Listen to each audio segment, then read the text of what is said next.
Brilliance Audio presents If She Only Knew by Lisa Jackson. Performed by Christine Williams. It's the next car. She's coming in the next car, a black Mercedes coupe, an S500, traveling south just as we planned. Crouching low in the underbrush, with fog creeping over the wet earth, he strained to hear the anxious voice crackling through the static of his two-way radio. I thought she drove a Porsche. She's driving a Mercedes, the voice snapped angrily. You've got about 90 seconds. Got it. Eyes narrowed, he focused all his attention on the twisting road that cut through the canyons and hills in this part of California. Sure enough, through the mist and darkness, he heard the soft purr of a finely tuned engine. The car was indeed climbing, getting nearer. She was getting nearer. His heart hammered. He remembered the scent of her skin, the look in her eyes, the depth of her betrayal. She deserved this, the self-righteous bitch. He only wished she could know that he was the instrument of her death. Adrenaline surged through his blood. Don't blow this. It's our only chance, he was instructed. I know. It's worth 100 grand. A lot more than that, he thought, but didn't say it.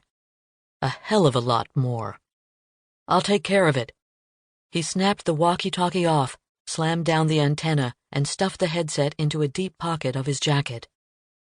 Sweat prickled his scalp and ran down his neck, though it was barely 40 degrees in this stretch of woods. Slipping his ski mask over a face already painted black, he jogged through a carpet of wet leaves, his old army boots still sturdy, his camouflage suit a perfect cover in the mist-shrouded night. Branches slapped his face. The air was dank and thick with the smell of wet earth and something else. His own fear. That he would fail. That somehow she would survive. That she would end up laughing at him. No way. No fucking way. Somewhere nearby, an owl hooted, barely distinct over the pounding of his heart. And a rumble of low gears and a heavy engine. Not that of the Mercedes, coming from the other direction. The saliva dried in his mouth. Steady, he reminded himself as he emerged from the woods at the designated bend in the road. He hoped to God that the truck was a few miles away, and hurried across the wet pavement with the stealth of a SWAT team member. He checked his watch. 30 seconds. The damned car sounded close.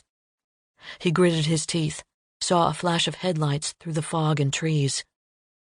Come on, bitch. Just come on.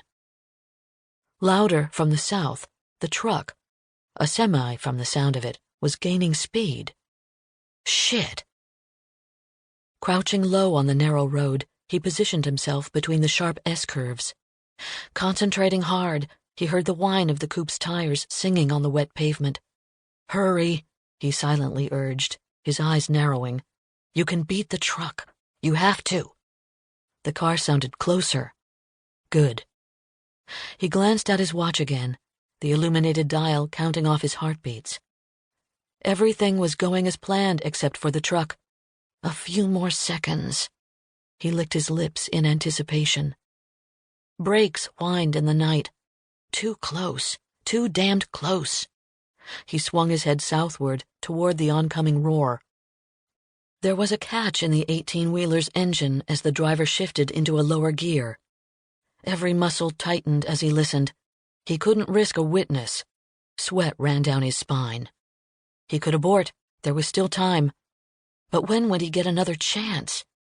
100 grand. And just the beginning. Besides, she deserves this. And it fucking fell into your lap.